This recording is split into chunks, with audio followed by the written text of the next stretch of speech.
off to see the wizard, the wonderful Wizard of Oz. Hello.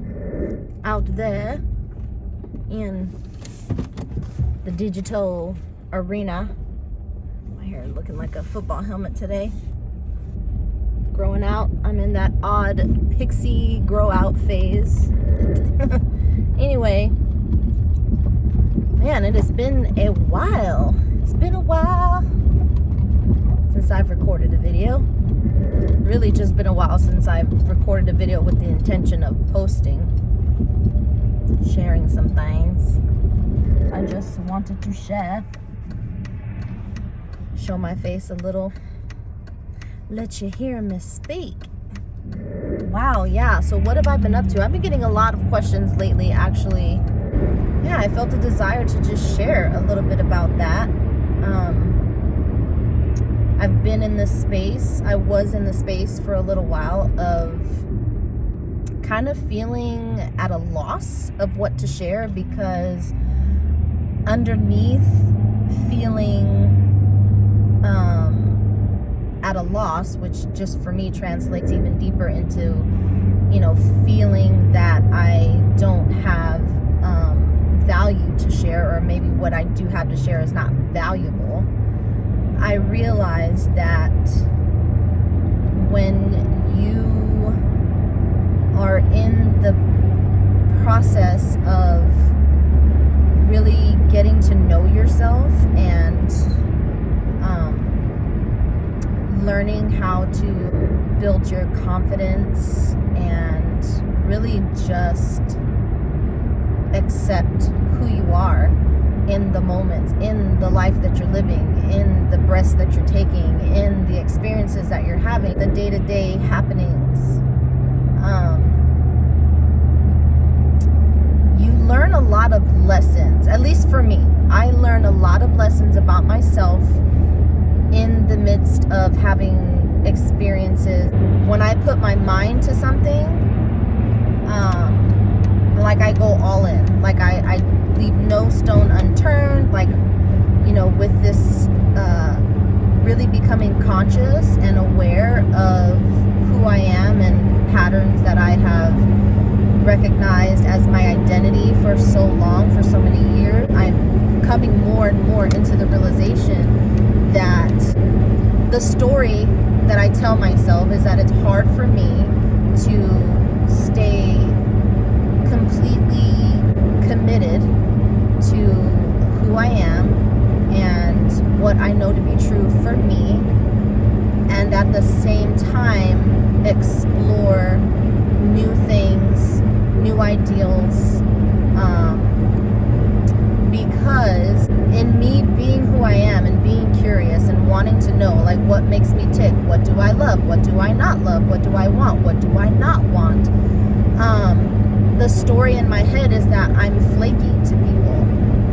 And I've heard that story way more.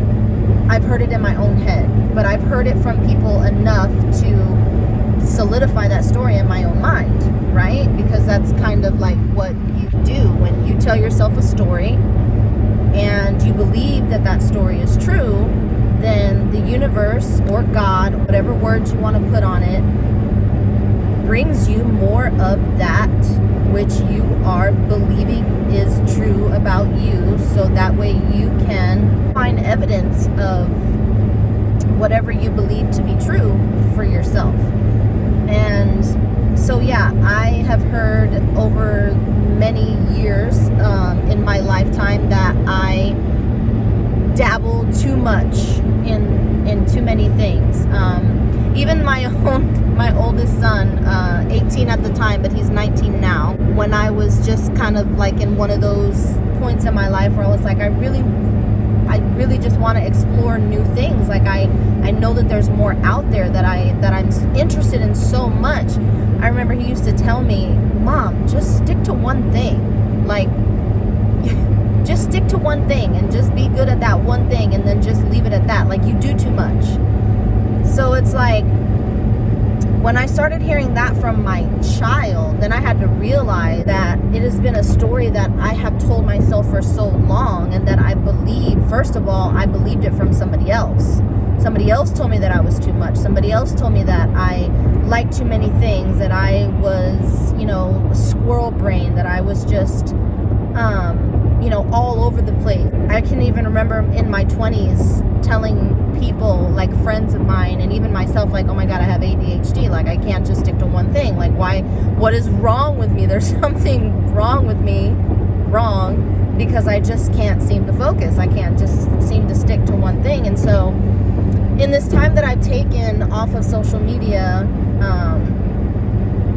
not completely, but I took a really big break off of social media, and I realized that I just really needed to sit with myself as much as possible, and without the need to say, aha moment, epiphany, let me write a post about this, let me write a blog about it, let me share it on Instagram, let me share it on Facebook or Twitter or whatever the case. I had to really learn that the work that I'm doing, all this self-awareness and being conscious of the life that I'm living and the thought patterns in my brain and the subconscious programming has had me feeling stuck in life. Like, I had to realize that it's for me. Like, this process is for me. It's not for anybody else. Like, I'm so glad and so grateful that we have these platforms that we get to share, that I get to share my process. Hopefully, in sharing that, I add value to someone else's life. And because also, at the end of the day, the process that I'm going through personally is for me. It's my process. So I had to really sit with myself and really get okay with the fact that, like, people are watching, yes. Like, I've said some really bold statements. I've made some really audacious claims about who I am and what I want from this life, what I am doing, what I have done.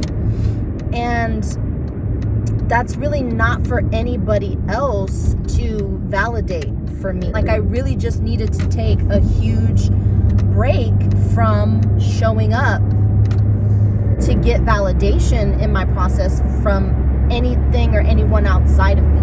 Like, I just completely took a break from all the things that I had set in motion. I went to an event called Magma back in April, and I had some really huge freaking breakthroughs around, my belief of worthiness and beauty. A lot of healing around sexual trauma that I myself allowed in my experience, from friends, well, no longer, but from people that were friends before in my life, and partners that I have had, lovers.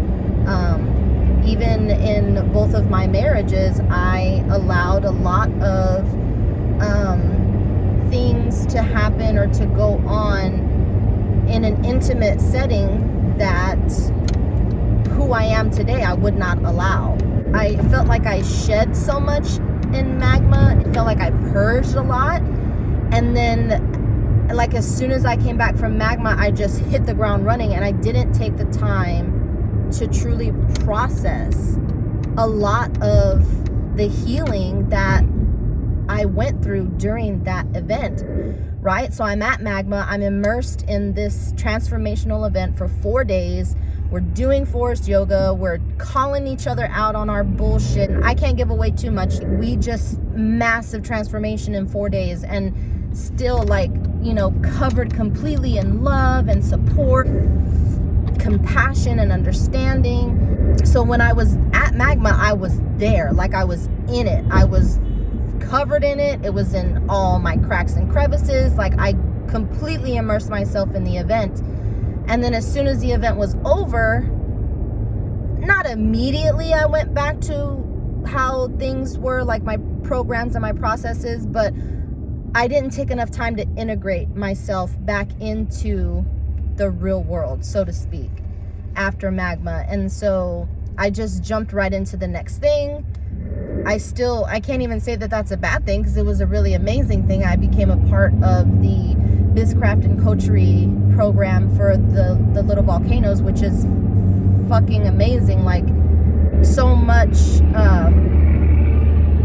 transformation and support and beauty in the community that I am a part of. And yet I fell off of that as well. Like, I realized that is a really deeply ingrained pattern of mine, is that I go all in because I'm all or nothing, right? And then when I fail or things don't work out the way I had hoped, I pull out and I beat myself up beyond recognition. I see it for myself personally as a coping mechanism. I'm not going to say that I used to get beat when I was a kid. I do remember, some swift ass whoopings that I got a handful of times as a youngster. I've heard stories from my father and even from my mother that God bless them for the life that they had to live when, they were younger, because there was so much shame.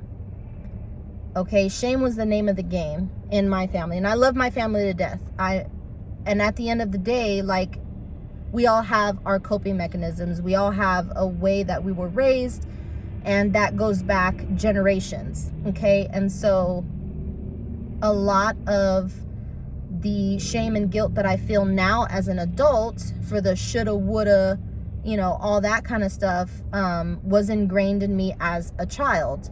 And so, going back to what I said, like, I failed at Bizcraft and Coterie.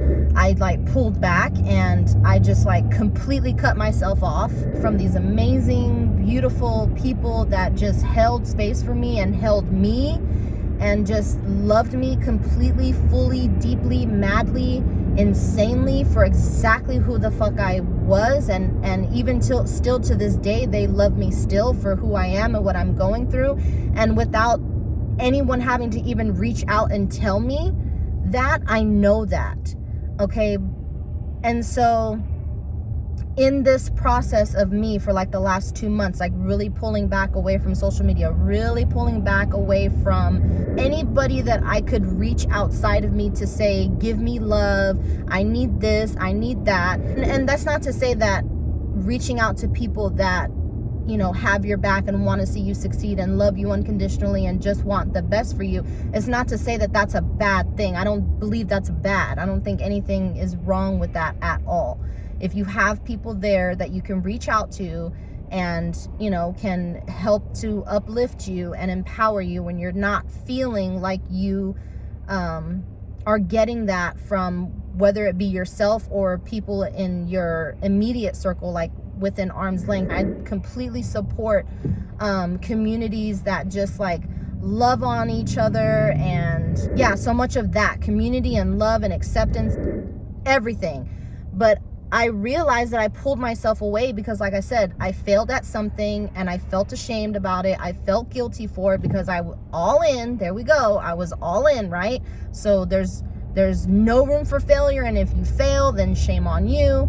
And so I just really was damn, I need to really, truly break this freaking pattern, because I'm so freaking sick and tired of it. I know that these people that I have in my life that love me and accept me and, don't feed into my bullshit, and who help me to see the light in me and the gifts in me and the beauty in me, they wouldn't take their love away from me for, whatever I feel like I failed on. They wouldn't shame me for that. They would just, love me and support me and be there for me however I needed them to be there for me.